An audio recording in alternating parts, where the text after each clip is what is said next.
Hello and welcome to Options Guide TV. My name is Brian Overby. I am the author of the Options Playbook, and I'll be your host for about the next 15 minutes here. We're going to be short and sweet on Options Guide TV today, mainly because we really don't have a trade to review. We had the shortened holiday week last week, and the markets in general kind of sneakily, I think while everybody was watching fireworks, decided to set all-time highs, record highs. Usually you get low volume, you get markets that go nowhere, and this time they went somewhere. And a lot of people weren't watching as we set those all-time highs. And bluntly, I just don't really see anything to draw the market down. We have a light news day today. There's some economic data that's going to come out on the end of the week, as with most weeks. A few comments from the Fed are expected this week and some of the chairs. But with that said, I think the next big event is earnings. And we have, to me, the kickoff of earnings is JP Morgan in the financial space. That is the one. Once JP Morgan announces earnings, and they're going to be doing it on Friday the 12th before the open, then you're going to get a slew of banks. And I think the banks are going to be very interesting. As a matter of fact, that is a little bit of a hint as to what's going to happen on Options Guide TV on Wednesday.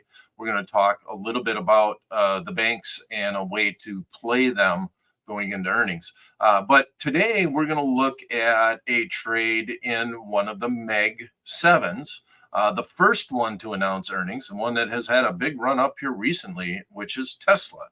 I guess the company, the shareholders and everybody that's watching the market thought that Elon Musk deserved his $56 billion pay package. I guess because they were willing to give him that much money and approve it, the stock has gone up.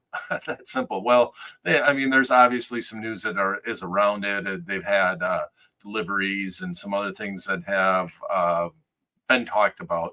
But the major news event was that they paid Elon Musk. And so because of that, the stock, if you look at the chart, it's gone parabolic. And they're going to be announcing earnings first of the Meg 7. Like I said, they're going to announce on July 23rd. That's 18 days away. So I am going to do a trade that I like to do around earnings, and those are calendar spreads, otherwise known as a time spread or a horizontal spread. Horizontal spreads are the most confusing if you're a beginning option trader. But it literally means that if you were standing on the floor of the Chicago Board Option Exchange back in the day and you looked at the quote boards, in order to quote a calendar spread, you had to look horizontally across the quotes. And that's where it came from. And hence you have verticals, you have horizontals, you have diagonals, and it's all about the way that your eyes go when you're looking at the quote boards, trying to give a quote on those type of spreads. Okay, so we're going to start by going to optionsplaybook.com. So let's run there right now. And we have the setup here. I'm going to do the put side of things, mainly because the stock has gone parabolic. And because of that, I'm going to lean a little bit to the downside. Stock is up today, Tesla already. So I don't mind either way. And I'll let you make that call. I kind of feel like it's a little bit overbought, but I'm going to play it to the put side, but you can take the same concepts that I'm going to use today, and you can do it to the bull side if you would like. It's 100% up to you on your paper trade that you're going to, if you want to follow along and play in my reindeer games this week. Okay, here's what's up. Long calendar spread with puts. Here's the setup. Sell a put, strike a near term. And that's the terminology that you use with calendar spreads, is we're going to sell a near term and we're going to buy a farther out. So buy a put, strike a with expiration month 1 month later. So we got front month and we got back month. Generally, the stock will be around strike a. Now, if I'm doing puts, I'm going to target a strike that's below the market. If I'm doing calls, I'm going to target a strike that's above the market. And if I was doing something right at the money, if I wanted to just stick and think that Tesla's going to stay where it's at, I would also use calls. And that's the way that I'm going to approach it. I'm going to use puts because we don't talk that much about puts. Honestly, we do, especially because we've had such a bullish market. That's one reason. But I I like this strategy using puts today, and I'm going to take this opportunity to use puts to introduce you to long calendar spreads around earnings. Okay, so as we stay here, here's the rule of thumb, and this is why I like to do calendar spreads or diagonals or something where you have two different expiration dates around earnings. The one thing you know, and this is probably the as far as the market is concerned, as far as news is concerned, the one big event that you know is going to happen each and every quarter is earnings on most companies. Obviously, some foreign companies, there's a little difference, but if it's an American company, almost every quarter you're going to have an earnings announcement. That earnings announcement brings in risk. That risk pumps up implied volatility. And when you're doing a calendar spread, if you think of this, you want implied volatility to go up on the option contract that you own.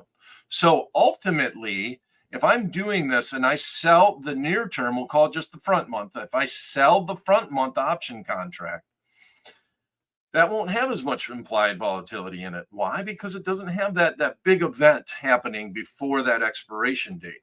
So a lot of people will say, well, why don't you want to sell the higher implied volatility? Well, one thing that we know is that it's probably going to come down because they're waiting for earnings. Most likely, it doesn't always have to, but more often than not. And the back month is probably going to go up as earnings approach, and that's going to increase in volatility. So we are placing this trade based off of what we think will happen to implied volatility. And even though we're paying more for the back month as far as vol is concerned, we actually think it will go higher. And if you do a calendar spread, in theory, think about this is you want the front month option contract to expire worthless. Ideally, it would go out very near the strike, very near strike A, right in this range right here. That's ideally where you would want it to go, but we really want it to expire worthless. And if it expires worthless and you just ride it, guess what? You're long a put. If you're long a put, what do you want to happen to implied volatility? You want it to go up.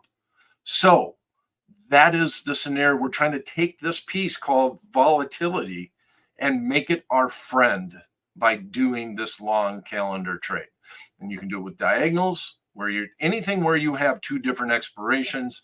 I always like to entertain the thought around an earnings announcement. Now, I'm going to click the little go button here, and you're going to see how the trade kind of pans out. And it looks a little bit like a butterfly. It'll keep drawing itself here. But it looks, some people will call it the poor man's butterfly because it's only two legs. You don't have to pay for that third leg, right? As far as commissions are concerned. But commissions are becoming so minimal in this marketplace. They're still around, but they are definitely have came down precipitously over the last 3 or 4 years.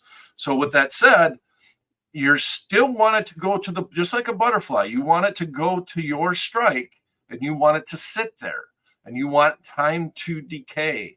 So I'm going to take some time, since we got some extra time today, to really explain how I'm setting up this trade. Now we're going to do it with puts, and I'm going to emphasize again, you want to be a little bit bullish, then go to the call side of things and do this and just use the same concepts. Okay, so let's back out. And now let's go to the Tradier Pro software, and let's go full screen here. All right, so here's the Mag 7s. Here's Tesla kicking off. We're actually up again today. Wow. That is just crazy, because if you look at the Tesla chart here, and let's zoom in on this little corner. I mean, look at what has happened. Ever since it broke through the 200-day moving average, it really has done nothing but go up. The most recent high is right in here, 265. And then I actually did in a previous video, I should say, I actually talked about the call side of things. But in here, there's a lot of noise for Tesla right around here. We had a gap. Here was a gap way back when. Came down, kind of hung around that range, bounced off of it. A lot of noise in this range. Finally broke down. So I'm going to kind of target this area right around the 240 level. And with the stock at 254, which was about 252, you're talking about 5 or 6% move to the downside. And we want it to happen in the short term. So you're asking the stock to do a fairly substantial move, which you can. It's already moved about 2.5% today. So yeah, we're going to stick with this theme. The market is strong, though. Oh my gosh. And in general, the market's strong. Like I said, there's no real blockers. Yeah, right now, well, it's up 1% today. It's up $2, $3, but it's only up about 1% on the day. So it's just amazing how strong the market has been. They're just, where did all the sellers go? And uh, until we get some blind sides potentially from earnings, and more so the comments on the conference calls after earnings about slowing demand, slowing growth. Those are the things that a lot of people are going to be listening for. Or demand is still strong. That could also just rally the marketplace. We even see the Russell 2000 index up 1% today. So just strong market. VIX is pushing down towards the 12.5 level. I mean, just crazy strong market, especially on a holiday week. But then again, I go back and I'm kind of rambling here a little bit, but the beginning of July is usually, I actually saw a report about the beginning of July always being strong and heading into the scary calendar months, September and October. So you got July can, be a good month overall. And then you get into September and October, and those are historically the worst months on the calendar.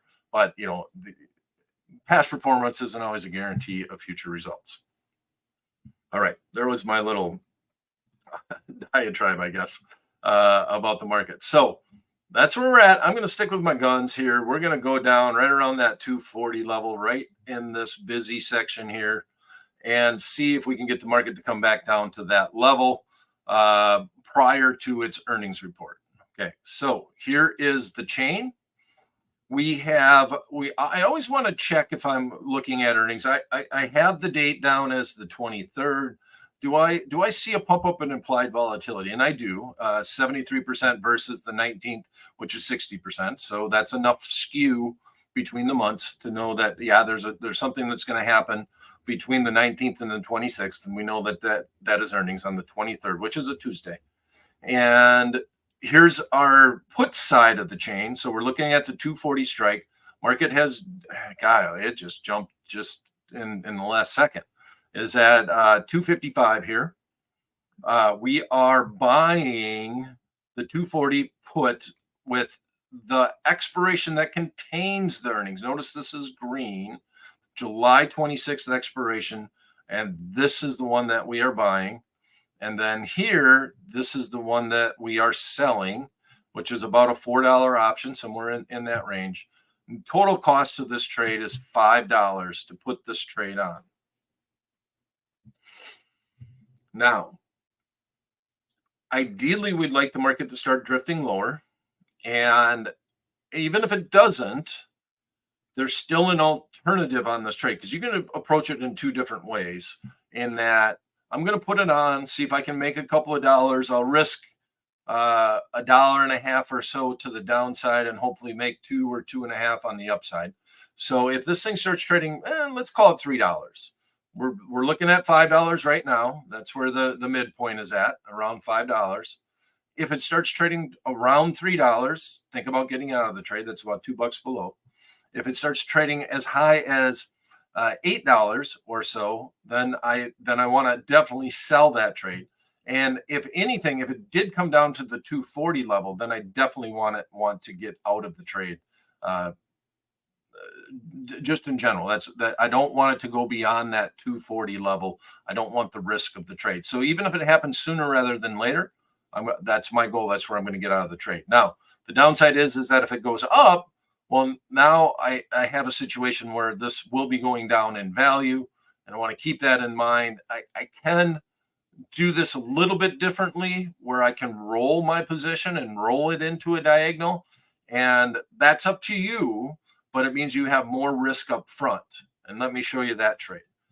I don't mind this one because you're getting enough juice in a 4-day option contract to consider it. But let me remove this strike and we'll go look at the July 12th expiration 240 strike. And so we'd be selling that one, hitting the bid, and we're only getting 172 for that. So this cost goes up a lot. $5.29, $5.30 or $7.30, let's call it. So $5 was the other trade. We got live markets, so it's it's a moving target here, but $2.30 more. And that means that I have $2.30 more of risk on the trade. But if the market did move against me and this expired worthless, I could come back and sell the July 19th call. And if I did that, I would actually turn this into a diagonal and I'd sell something a little higher, the 245 strike call. So I love calendars, especially around earnings, because they are so flexible. So if I did that trade, I am now looking at a diagonal trade as opposed to a flat out long calendar trade. So that would be my hedge. If I was nervous, and right now the marketplace is doing a head fake, right? I wanted to be bearish on it, but the market is definitely not acting bearish at all. And if I did that trade and it went against me, I would have an alternative. Got to put more cash up front, but I would have the plans of selling at the end of this week on July 12th, selling another put against that position, maybe the 240, maybe the 245, something like that. If I do the 245, it does add a little bit more risk. I'm going to put another $5 of risk in because I could be put the stock at 245 and then I have the right to sell it at 240. So that is similar to a short put spread if I did that trade. The dynamics of the trade would change, but that is one way that I could approach it. And then also, if I buy this option contract, so let's close this out. Another way to look at this trade, there's just so many ways when you're talking about calendars. Let's put the original trade back on.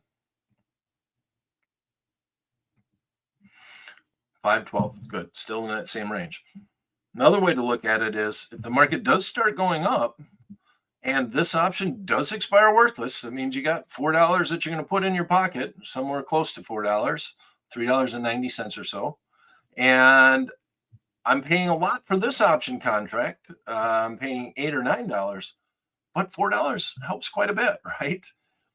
So you can look at it as it's a cheap way to get long a put. If you let it expire worthless because the market went against you, you could ride this into earnings and hope that the news is positive for your long put. In other words, that the market would go down after that earnings. And a 5% move is nothing in Tesla. So especially after earnings. And so if that happens, then I might just get long a put at a very fair price on this trade.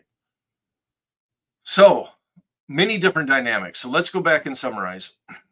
Our paper trade for this week, and I'll give the read back, is this is the official trade. I talked about different ways to trade it, but this is the official trade. We're going to look at the 240 strike. We're going to use put options. The contract that we're going to sell is the 19th of expiration of July. And then we're going to go a week out and buy the expiration that contains the earnings. We're hoping implied volatility goes up on the one that we bought and down on the one that we sold. We're doing this for a net debit of $5 to the account. If I do this trade, I want the market to drift towards the 240 mark, not going below the 240 mark. And we'd like that to happen closer to the expiration date, right on the July 19th level.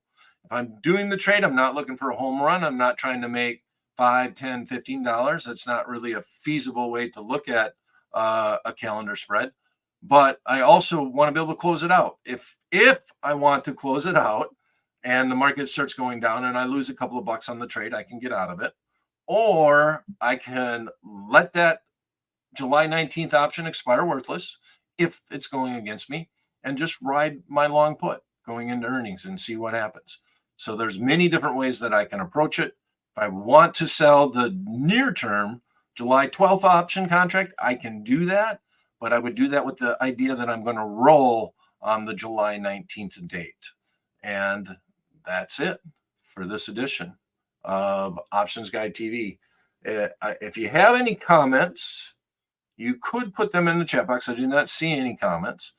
If you are in the Tradier Hub, you can put the comments in after you sign in. If you log in, you can put comments in, much the same as with Google.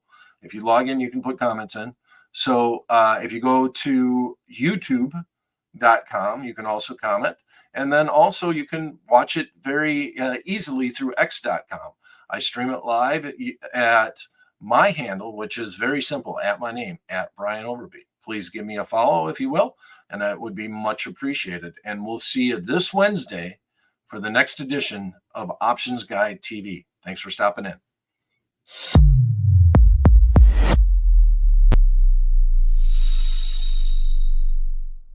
Thanks for watching. Please be sure to take some time to read the disclaimer. Thank you.